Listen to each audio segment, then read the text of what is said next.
Hey everybody, it's Comic Crack, and we're back with the continuing adventures of my epic reviewing and reading and devouring these stacks of books I got before Christmas. The one I just finished tonight is the Hawkmoon series, The Mad God's Amulet.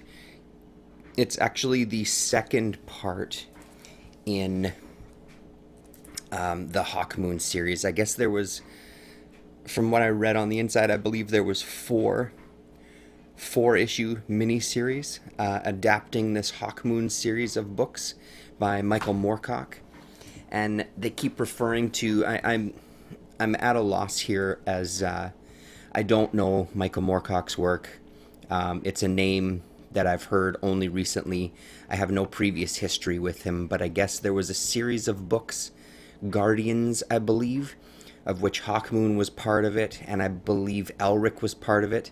And then I also see that they had another book, I believe it was Chorus, that I think I have a couple of issues of as well. I'll have to dig through my books again.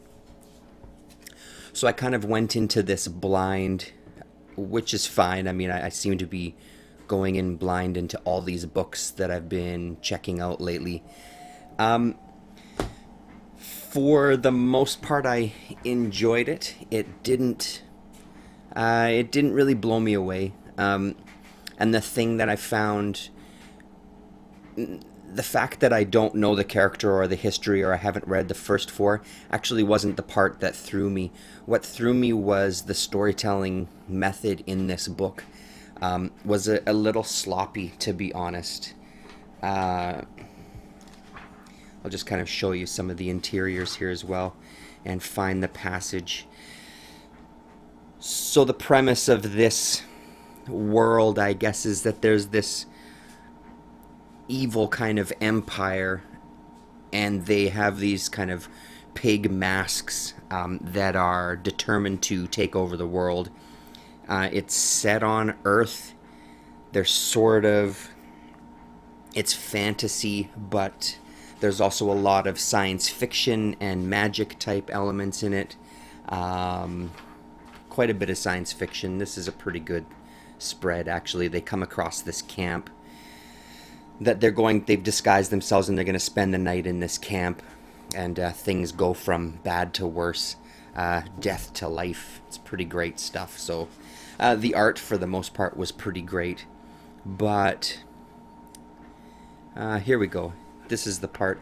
So we have two characters speaking, Hawkmoon and then Davrik, who was originally a leader in this kind of evil empire, this particular band that had been sent out to capture Hawkmoon and bring him back to their leader, I guess, the general or whatever. Supposed to bring him back alive. They had an altercation. Eventually they befriended each other, and he turned away from his brothers and kind of joined Hawkmoon on his quest to find this Mad God's amulet, which is something that had made anybody associated with it or in its region go crazy and just become kind of just murderous, getting like a bloodlust. But he's the one who apparently can control this this amulet, this bloodstone, I guess, and use it to what end we don't fully know. We've seen him use it a little bit in this book. So they're on their way back to his empire, that's about to be overrun by this same kind of horde of evil bastards. And so Hawkmoon and Davrik are having a conversation, and the speech bubbles kind of switch. So this is Davrik speaking, and this is Hawkmoon speaking. And then in the next panel, it's Hawkmoon saying stuff that Davrik's supposed to say. And then in the last panel here, It's Davik that walks away saying things that he's supposed to say, and then it kind of continues again, and we don't know where we are up here, but all of a sudden this is Hawkmoon again getting captured by this evil horde, and that's the most glaring kind of one in the 4-issue miniseries. But I found that was happening a lot. There was quite a number of times where I turned the page, and it seemed to be, I'd have to check, like, oh, I must have missed a page because it's jumped so far. The story, it still kind of made sense, but the images didn't seem to go with the text.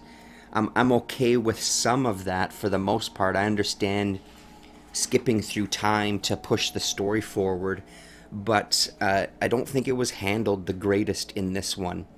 It was a little sloppy, and like I said, it made it. That's the stuff that made it a little confusing. The rest of the story was fine to kind of. I could grasp enough to keep up with what was going on.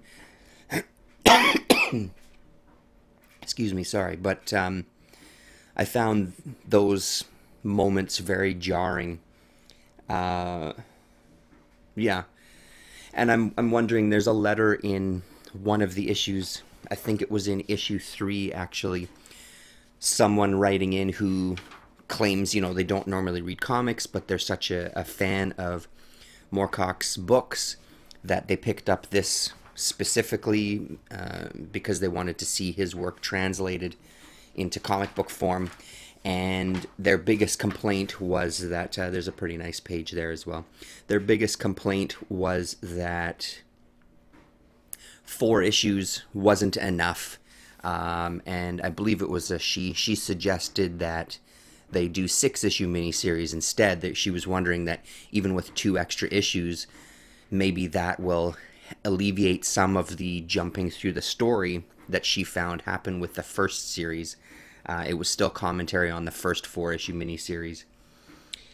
And I'm wondering if that's a big thing, that the books are so dense and they are trying to cut them down. Obviously, there's only so much you can show in a comic book. It's like translating a novel to a movie. There's only so many things you can use from a novel to put onto the screen. You have to keep things moving to some degree. But I'm wondering if maybe they kept it moving a little too rapidly, that it got out of their control a little bit. Yeah, so that's the gist of it. Like I said, it was an enjoyable enough story. It read really quickly. I read it all 4 tonight, and in between feeding my daughter and putting her to bed and stuff, and cleaning up her vomit as she was a bit sick this evening. But I wasn't blown away by it. The art, like I said, the art was pretty great. And let me just get to the credits page here to make sure I get the names right. So it's Jerry Conway doing the script. Raphael Kayanian is the art, Kayyanan. Rico Rival is the inks. Carrie Spiegel, letters, and Tom Luth, colors. And Laurel Fitch is the editor. So, yeah. Hawkmoon, Mad God's Amulet. I guess this one falls into the pile of, if you're a Moorcock fan, maybe you'll get more out of it than I did. And maybe you want to pick it up if you find it for cheap. But I certainly wouldn't go out of my way to hunt this one down. That said, though, because I'm collecting these first comics, I will eventually get the other miniseries. And I'll see if I can dig out that chorus. I'm pretty sure I have a couple of issues. The name really sounds familiar. So, okay, that's it for tonight. I'm sure it'll be an edit, and it'll be some more reviews. Okay, here we are. This is Pacific Presents, and this is issue number 4. I've just spent the last 15 minutes searching through my comics because I was sure that I had another issue of this. I can see the cover in my mind. and I just can't seem to find it. I guess that's an issue with having goddamn comics all over the place. Anyway, so this one, what did I think of this one? Mostly kind of awful, actually. Doc 44, prescription, take 2 slugs and die. Doc 44. It's a pretty great opening. So it's kind of an anthology, and they talk about next issue, issue number 5. They'll present the eagerly awaited third installment of The Rocketeer by Dave Stevens. And I think, according to this, it's going to be, pardon me, sorry, issue 5 is going to be all Rocketeer, including some pinups from Al Williamson, Gray Morrow, William Stout, Milton Caniff, George Freeman, Bruce Jones, Doug Wadley, and Michael William Kaluta.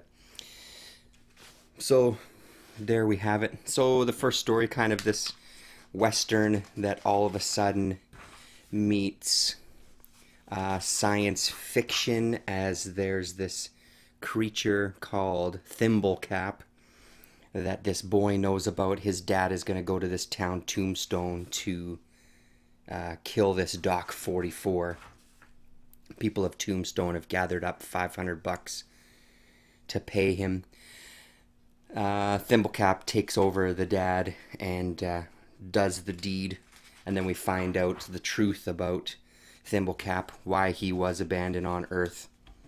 The next one is called The Shell Game, and again, it's nothing special. This one's written by Bruce Jones, and it's kind of, I don't know, a little bit of a detective story, kind of hokey for the most part, to be honest.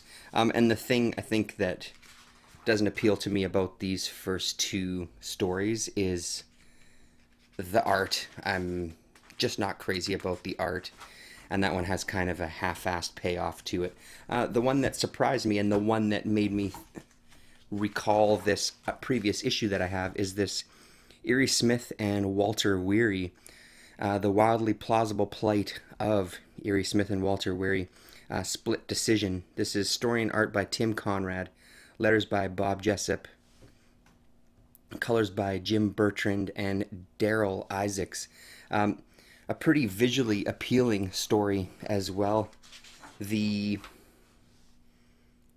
sort of reality of these characters on these kind of stunted bodies, heads that don't quite match their bodies, and this crazy looking alien that comes down to communicate with not only our heroes but kind of humanity, under the guise of coming to protect humanity from something.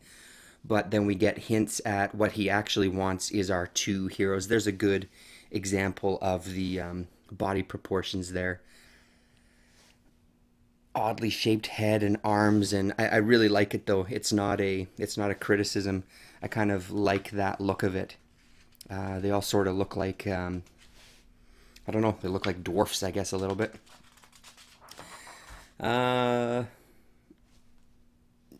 One of them gets trapped in this kind of space, and starts, I don't know if this is supposed to represent him turning into this geometrical shape there, but the spell is broken on our last page here with a really great last page. Yeah, I liked it quite a bit, actually. That was the highlight, just because of its oddness, and this is a continuing story.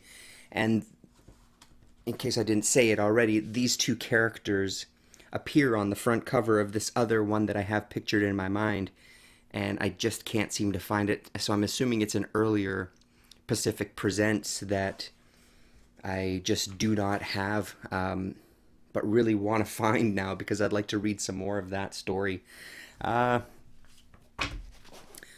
So I guess it's the usual with anthology titles. There's going to be hits and misses.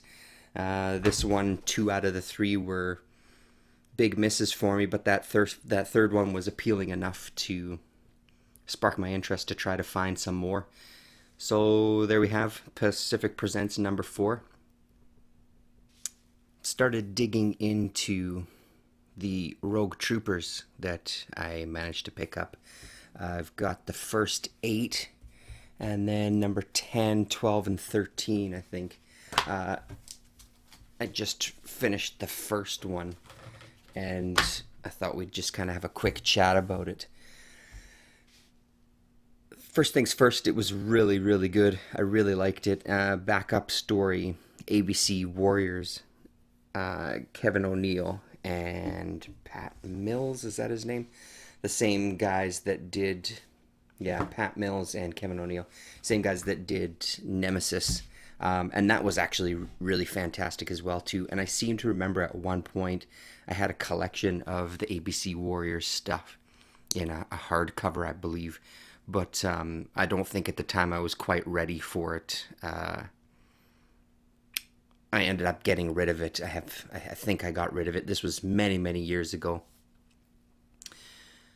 And now that I'm just kind of in this mood, I think that it would be something I'd like to check out again. That first little backup story was great, and it looks like it continues in at least the next few, actually quite a few of them. Well, at least in the first 4 issues anyway. Looks like there's ABC Warriors backup stories. So that's pretty great. It's funny with this stuff. I think I had mentioned it in one of the comments for one of the previous videos. Maybe to Damien, I'm not exactly sure who, but it just seems like a lot of the stuff was kind of on in my peripheral vision for a lot of my comic collecting life, but it never appealed to me. It's funny how some of that stuff can work like that, where it just seems that now happens to be the right time for me to get into this stuff from, what does it say here, 1986, October 1986, you know, a few decades late on my part, but I'm glad I don't know, it just seems to be working for me right now, which is really great. It's great to kind of discover something that really kind of resonates with you. So scripts on these are Jerry Finley Day, and art and lettering by Dave Gibbons. And you can see by that first page, it's really, really nice art as well. Quite a bit different from the other issue that I have. I feel like the other issue that I had from a previous kind of haul, it was more along the lines of Strontium Dog, that sort of fatter, dirtier line work. This is more defined. The colors are great. That's a really great panel there. So, I mean, the basic background between Rogue Trooper is he's part of what were these GIs, genetically engineered soldiers, basically. And they each have a chip inside them, and when they die, I believe they kind of get downloaded onto this chip, and 3 of his kind of troop mates, they had perished in this kind of attack, and he extracted their chips and put one in his helmet, one in his gun, and one in his kind of backpack.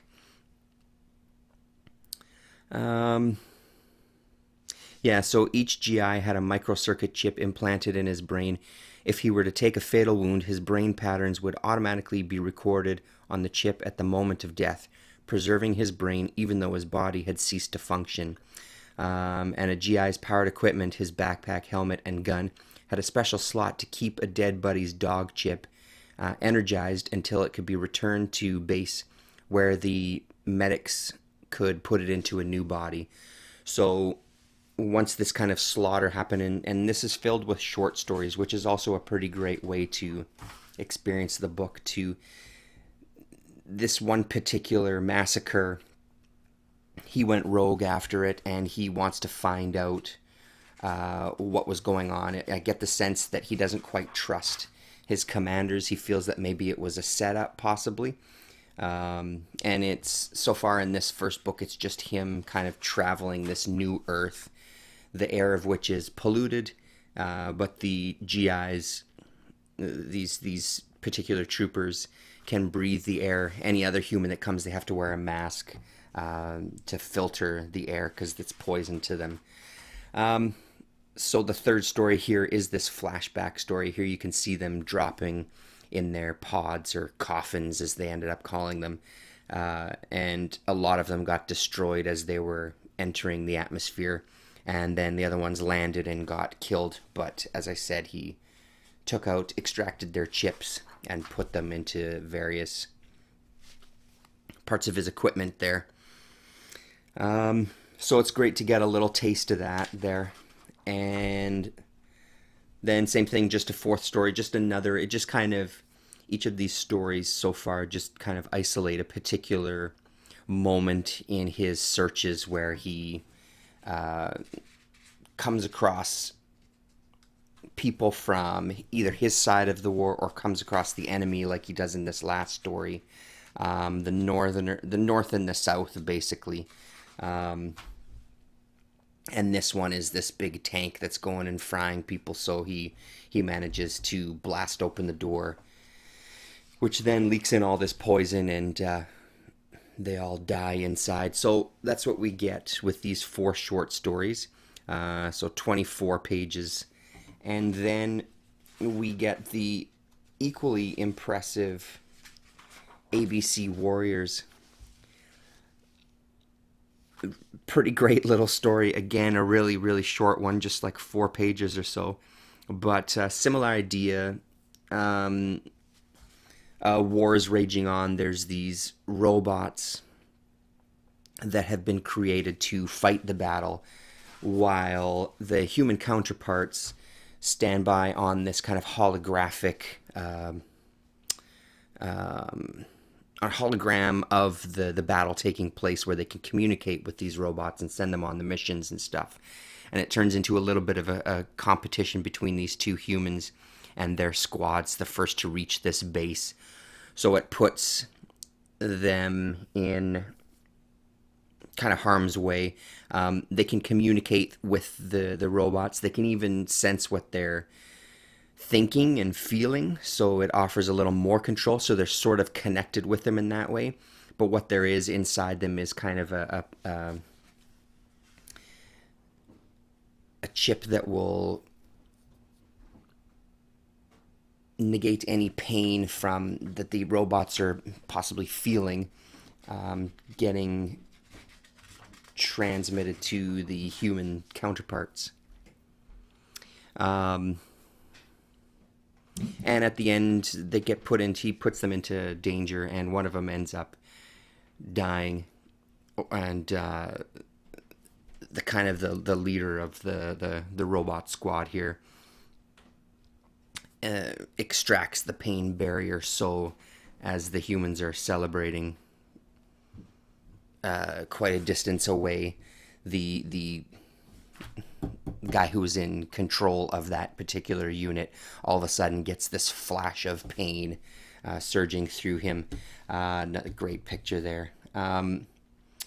The whole scene is being watched by this new character that adds right at the end, saying that maybe these are groups that he could use for whatever mission he has planned, which I guess is going to bring us into the real story of it. So Kevin O'Neill, again, pulling off some fantastic art, just as crazy as Nemesis, just as dense and metallic looking, even with the colors. I would like to see, I wonder if this is in black and white as well, but those panels are just chock full. Again, just more evidence for me that it's a style of art that I really, really respond to. I really, really like his work. I'd like to check out more. I know that he did some stuff with, well, a whole bunch of stuff with Alan Moore, that League of Extraordinary Gentlemen, but I think it might be this era that appeals to me a little more, although I would like to follow through and catch up and read all that, the League stuff as well. For right now, though, I think it's this era of O'Neill that I'd like to explore more, just for his, it almost seems like, I don't know if he's kind of still finding his feet when it comes to an art style at this period of his career, there was a great little documentary. I'll try to put a link in this video if I remember. Gore Vidal had said that he'd watched it as well. And it's really great. It's kind of talks about, it's interviews with a lot of the guys from 2000 AD. And it's specifically on the first 10 years of 2000 AD. So you get to see a lot of writers and artists just kind of talking about their experience the first 10 years. You also get people like Alan Moore saying why he left, and why a lot of people probably left because they still felt like as much as they were kind of pushing boundaries, they were also stifled a little bit in what they wanted to talk about. But the interesting thing about it is they talk about their styles developing, and the guy who created Judge Dredd, like the pictures, everybody thought there was things like, oh man, I love the way his feet are so big. And it was a really interesting bit because he said it wasn't a thing that I did like a stylistic choice. It's just my kind of inability at that time to produce art really well. I was still learning how to draw in some respect. So these things that I were doing were just flat out mistakes. But because we had such a rapport with our audience, I used some of the stuff they liked. I then incorporated into what became my style, which I thought was really great to hear that not only were they developing and kind of pushing boundaries, but they were kind of in direct contact with the fans, and he was taking pointers on things that they liked, even though it was just fuck ups on his part. So there you go, Rogue Trooper. Recommend checking it out if you've come across this one. I wouldn't hesitate.